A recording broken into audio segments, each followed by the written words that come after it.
Remember that music festival attack last year? The one in Israel? Yeah. It's been almost a year, and things are intense over there, Yeah. obviously. Yeah.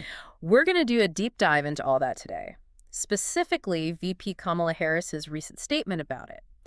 You've probably heard about the situation in Gaza, but today you're going to get a clearer picture of the U.S.'s role, especially with the election coming up. Yeah, it's a big deal. A lot of folks are trying to figure out where everyone stands on this whole thing. Exactly. So to get into it, we're looking at this piece, Texto Pagado, from a couple of days ago.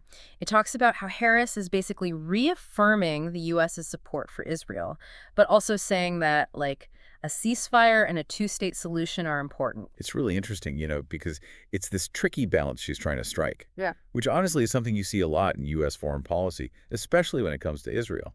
So can you kind of unpack that? What's the background here? Well, the U.S. has always had this, complicated relationship with Israel. But basically, the two-state solution, where you have Israel and Palestine existing as independent countries, has always been the goal, at least officially. Right.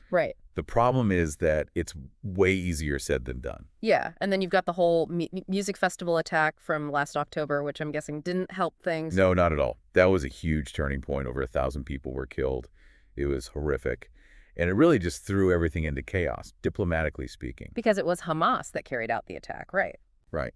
And it just hardened a lot of positions, made it even harder to talk about peace and all that.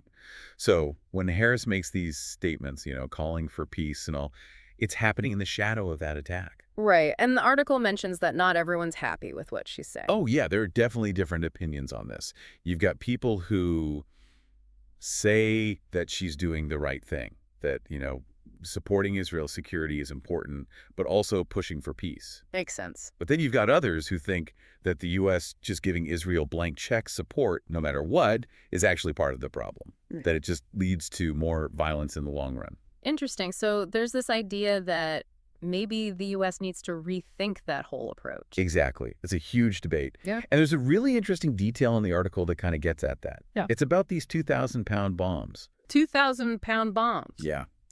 Apparently, the U.S. told Israel they're hitting pause on sending those specific bombs over, which, again, considering they give Israel a ton of military aid, is a pretty big deal.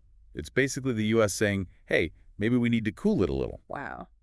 So where does that leave us? What's the takeaway here, especially with the elections on the horizon? I think it shows how complicated U.S. foreign policy can be.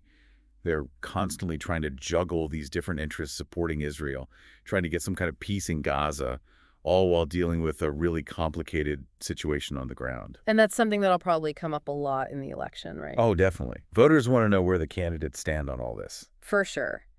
This whole deep dive has been really eye-opening. So before we wrap things up, what's something you really want our listeners to keep in mind about all this? I think the most important thing is to remember that this isn't just some abstract political thing. Yeah.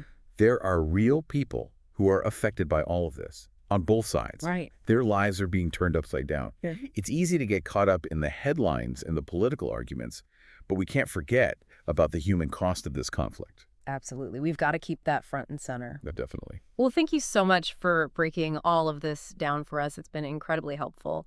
And to everyone listening, as we head into this election, let's make sure we're thinking about the human impact of these policies, not just the political side of things.